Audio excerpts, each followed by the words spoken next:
I'm honored to be with Dr. Don Snider, a longtime personal mentor, a distinguished veteran, a scholar, a professor emeritus at West Point, and one who has thought deeply about the civil-military relationships in our country and the military profession at large. So Don, welcome. We're glad to have you Thank here. you. I first would honor your service. You had 3 tours in Vietnam.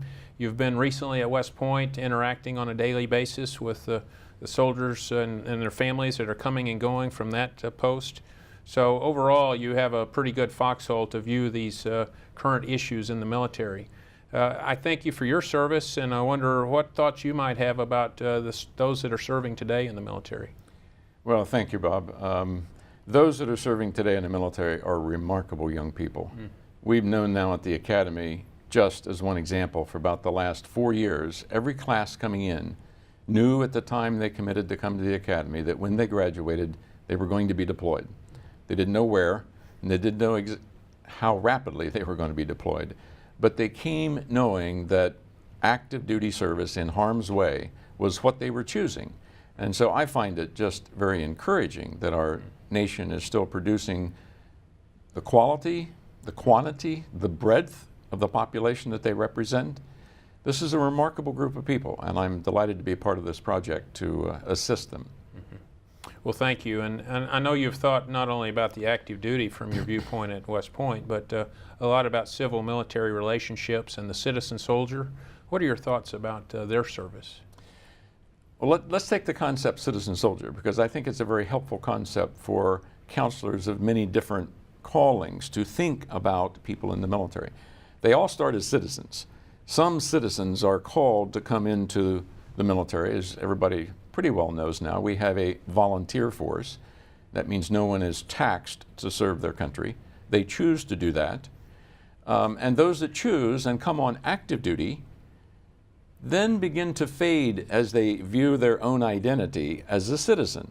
They place the role of soldier in front of the role of citizen. They see themselves as soldiers. They don't give up their rights to being a citizen. They know they don't give up their rights. I have great arguments with cadets about whether or not they should vote in general elections, and they will come right back and say, but it's my duty to vote. I'm still a citizen, and they are. But for the reserve components of our armed forces, of all the services, they still see themselves, and in fact they really are, more citizen soldiers than they are citizen soldiers, with the emphasis on the last word. They still draw the majority of their support from the community in which they reside, which is not normally a military installation, from the job that they hold for the normal work week, not counting what they're going to do on the weekends and training times as reserve forces. And then we've complicated this since 9/11 by taking these folks who had a very comfortable identity as citizen soldiers, a very useful, productive identity, and we now have made them deployable soldiers just like the active Army. And so the adjustments that have occurred in the human fabric of the reserve components are deeper and are more difficult than the adjustments that we've had to make, they have had to make on the active duty force. And I think that's a useful way of understanding this bifurcation in all of our armed forces. Well, I think you and I certainly applaud these citizen soldiers and those that are in the reserve and the guard, and the contributions, the sacrifices, the way they dig really deep on behalf of their country in various ways. And what we know is we could not do it without them. Right. We could not be prosecuting this war. We did not have a large enough armed forces to prosecute this war successfully. Calling up the reserves in this war was absolutely the right thing to do, and these folks have performed magnificently. But now that we are in the wind down phases of the war and we're dealing with the trauma of many of them coming back wounded and injured, then they're going to need to be dealt with and to be understood in a little different light than the active duty component. And that's the point that I want to get across. Good. In this regard, these folks are in the woodwork of America. They're in Prescott, Arizona, and Peoria, Illinois, not necessarily Fort Hood, Texas, etc.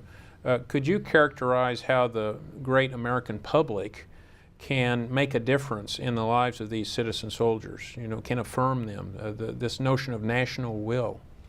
Any thoughts? Yeah, let me give you another, and the counselors that may be looking at this eventually, another way to think about this. And that is the concept of purpose and service that everyone has when they go into the military. soldiers in the military want to do something that is bigger than themselves. Now, many soldiers come in for short-term economic reasons of wanting to go to college, etc. There are many incentives, but the larger transcending idea is that I want to be part of something larger than myself. Many of them recognize full well their nation is threatened, and they want to be a part of the defense of their nation. We have some great research coming out of the early phases of the Iraq War. This is the first time that military sociologists have been able to clearly document the influence of mission on performance. Establishing a democratic regime became a significant incentivizer to the soldiers that were in the first phases of the war. Now, admittedly, that trailed later, but it was clearly documented in the early phases of the war. So all soldiers, in their identity of themselves, want to be a part of this transcendent, bigger calling than their own, and they're willing to abnegate themselves to that. The key ethic in the military profession is they are willing to put down self so that the unit may be successful. And that is not an ethic that is practiced widely in our culture, which is much more self-referenced, much more individualistic, some would even say hyper-individualistic, but this is the core of the professional ethic. For the reserve component folks, when they come on active duty, they accept that core the same way. They've already accepted it by coming into the reserve components, but once they're mobilized and deployed, it becomes a... So the question is, when they come back from the war, who is the moral community that they're now going to identify with?